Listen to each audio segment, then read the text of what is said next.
আজকে এই নবী পৃথিবীর বুকে আসছেন রবিউল আউয়াল মাসে 12 তারিখ 570 বা 571 খ্রিস্টাব্দে সোমবারের দিন শুভে সাদিকের সময়। সহিহ মুসলিমের মধ্যে হাদিস বর্ণিত হয়েছে, নবী আমার প্রত্যেক সোমবারে রোজা রাখতেন। সুবহানাল্লাহ বলেন আগে। নবী আমার প্রত্যেক সোমবার করে রোজা রাখতেন।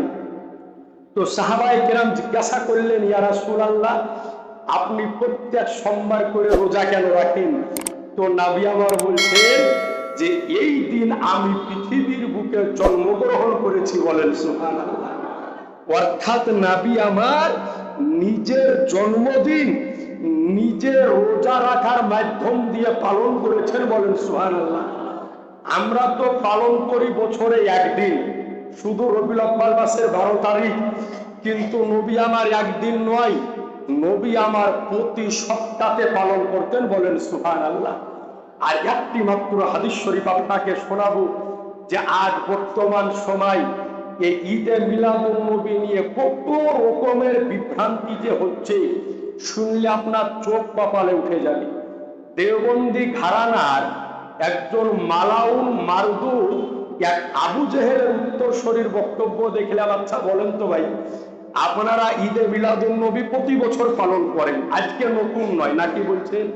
আচ্ছা বলেন তো, এই ঈদে মিলাদুন নবী যখন আমরা পালন করি, আপনাদের এই শ্রীরামপুরবাসী জিন্দেগিতে কোনোদিন আপনারা ঈদে মিলাদুন নবীর দিন ডিজে বক্স লাগিয়ে হিন্দি গান কোনোদিন বাজাইছেন?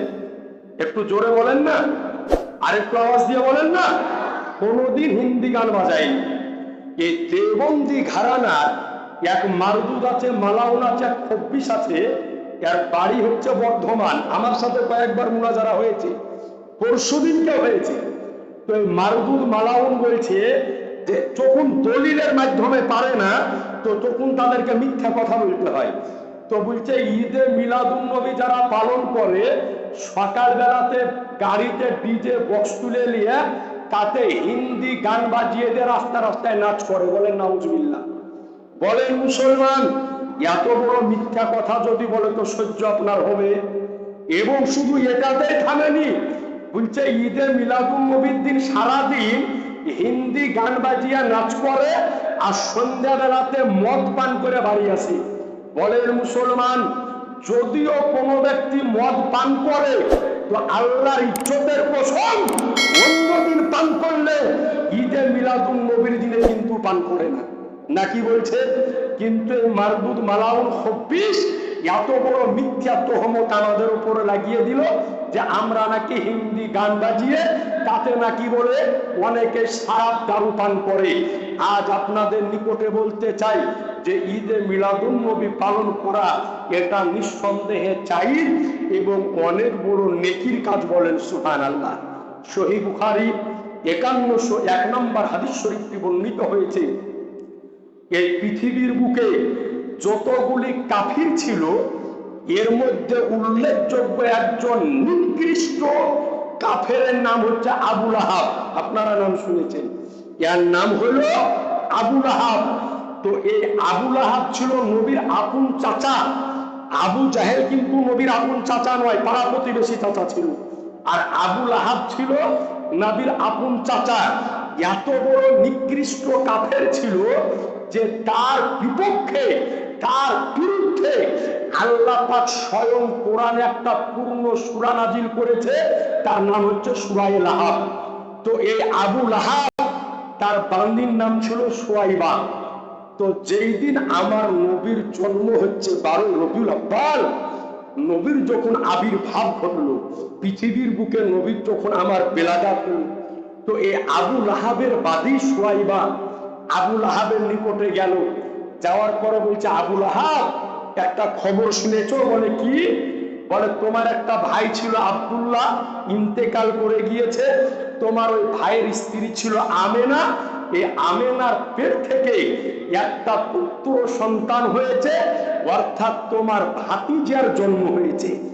আবু লাহাব যেমন এই কথা শুনল যে পৃথিবীর বুকে আমার ভাইয়ের সন্তান, আমার ভাতিজার জন্ম হয়েছে, ভাইয়ের সন্তান জন্ম হয়েছে, এটা শোনার পরে আনন্দে আত্মহারা হয়ে গেল, খুশি হয়ে গেল। খুশি হয়ে যাওয়ার পরে তার বাদী সুয়াইবাকে বলল, সুয়াইবা, তুমি যে আমার ভাতিজা হওয়ার এই সংবাদটা আমাকে এনে দিলে, এই আনন্দের খবরটা দিলে, এতে আনন্দিত হয়ে যাও, তোমাকে আজ থেকে আমার দাসী থেকে তোমাকে মুক্ত আজাদ করে দিলাম। এই আঙ্গুলের ইশারাতে সুয়াইবা বাদীকে আবুল আহাব আজাদ করে দিল। আজাদ করে দেওয়ার পরে এই আবুল আহাবের ইন্তেকাল, মরণ যখন হলো, তো আবুল আহাবকে তার কোন এক আত্মীয় স্বপনে দেখতেছে। তো আবুল আহাবকে জিজ্ঞাসা করছে যে, আবুল আহাব, মরার পরে কবরে কেমন আছো?